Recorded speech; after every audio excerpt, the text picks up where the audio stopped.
नमस्कार दोस्तों, आज अपना टॉपिक है 12वीं क्लास जीव विज्ञान में अपने दूसरा अध्याय चल रहा है नए युग्मकोद्भिद और मादा युग्मकोद्भिद और उसके अंदर तीसरा पार्ट है। ये दूसरा अध्याय है, उसके अंदर तीसरा पार्ट है और आज अपना टॉपिक कौन सा है? परागकणों का निर्माण। तो देखो परागकण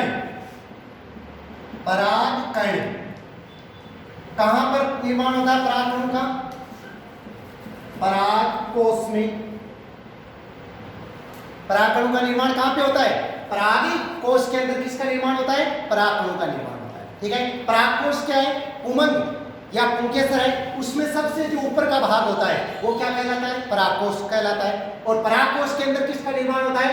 परागकणों का निर्माण होता है। अब देखो परागकणों का निर्माण है वो होता किस प्रकार से?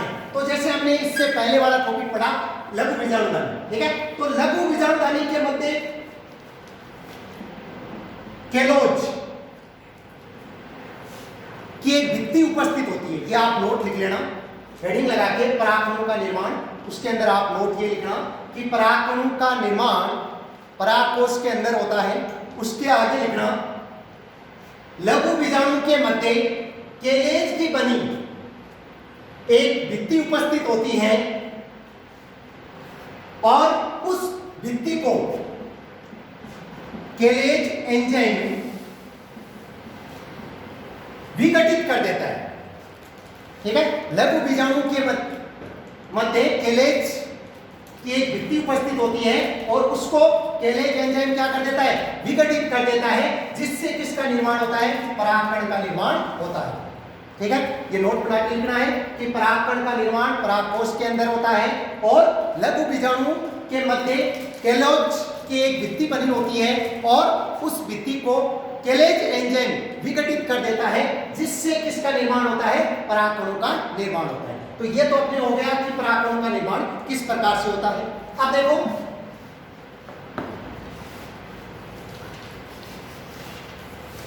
अगला आपने परागकणों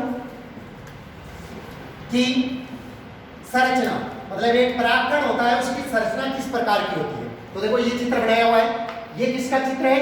परागकणों की संरचना का चित्र है। ठीक है, परागकणों की संरचना है, उसमें मुख्य भाग चार भाग होते हैं। कौन कौन से होते हैं? एक तो होता है बायोचोल, मतलब परागकण के अंदर जो कायिक केंद्रक और जनन द्रव्य पाया जाता है वो दो स्तरों से घिरा हुआ रहता है। ठीक है, केंद्रक और जनन द्रव्य दो स्तरों से घिरा हुआ रहता है, जिसमें सबसे बाहरी स्तर को हम क्या बोलते हैं?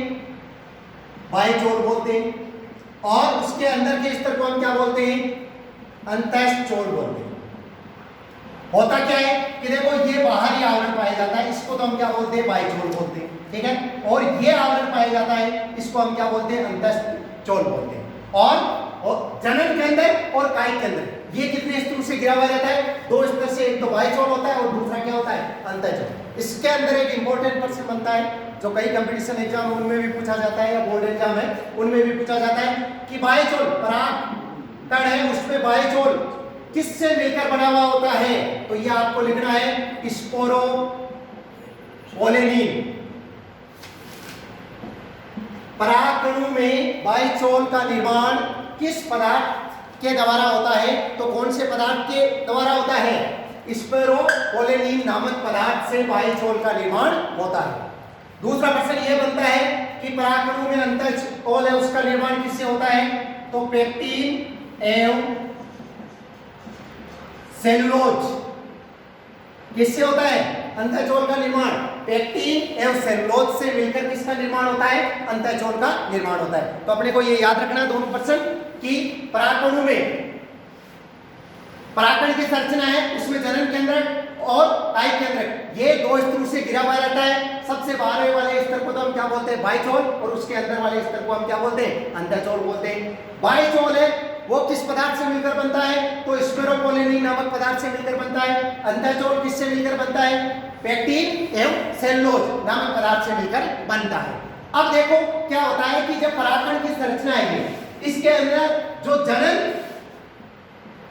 छिद्र होते हैं, ठीक है, परागकण की संरचना है उसमें जो जनन छिद्र होते हैं उस पर क्या पाए जाते हैं? कुछ प्रोटीन्स पाए जाते हैं। क्या पाए जाते हैं? कुछ प्रोटीन्स। परागकण की संरचना है, उसमें जो जनन छिद्र है उस पर क्या पाए जाते हैं? कुछ प्रोटीन्स पाए जाते हैं। उस प्रोटीन्स को हम क्या बोलते हैं? परागकीट। ठीक है, क्या बोलते हैं? परागकीट या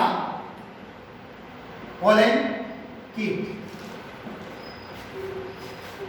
परागकीट या पोलन कीट किसे बोलते हैं? परागकण की संरचना में या परागकण की संरचना में जनन छिद्र है, उन पर कुछ प्रोटीन्स पाए जाते हैं जिनको हम क्या बोलते हैं? परागकीट या पोलन कीट।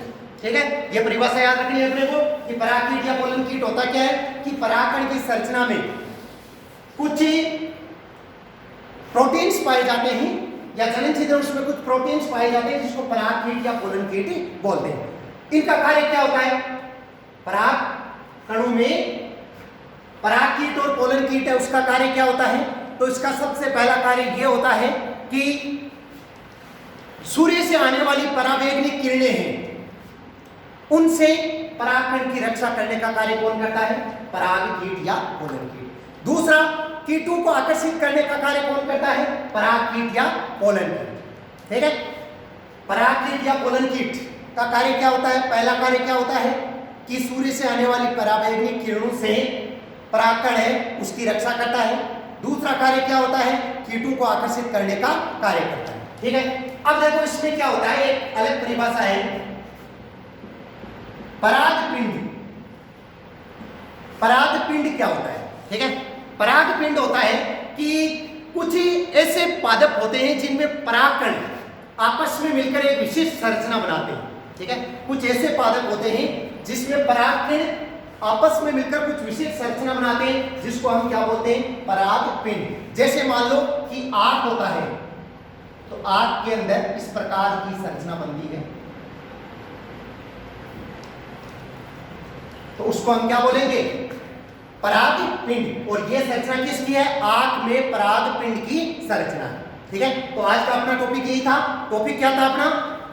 सबसे पहले हमने पढ़ा कि परागकणों का निर्माण किनसे होता है? तो परागकणों का निर्माण परागकोश के अंदर होता है और केलोज भित्ति है, उससे केलोज एंजाइम है, उसके कारण परागकणों का निर्माण होता है। उसके बाद में परागकणों की संरचना पढ़ी। परागकण की संरचना में कायिक केंद्रक और जनन केंद्रक दो स्तरों से घिरा हुआ रहता है, बाह्यचोल और अंतःचोल। बाह्यचोल किसका बना हुआ होता है? स्पेरोपोलिनिन का बना हुआ होता है। अंतःचोल किसका बना हुआ होता है? पेक्टिन और सेलुलोज का बना हुआ होता है। ठीक है, अब क्या होता है कि इस परागकण की संरचना में जनन छिद्र है, उन पर कुछ प्रोटीन्स पाए जाते हैं जिनको हम क्या बोलते हैं? परागकीट या पोलन कीट बोलते हैं। परागकीट या पोलन कीट का कार्य क्या होता है कि पराबैंगनी किरणों से रक्षा करना और कीटों को आकर्षित करना।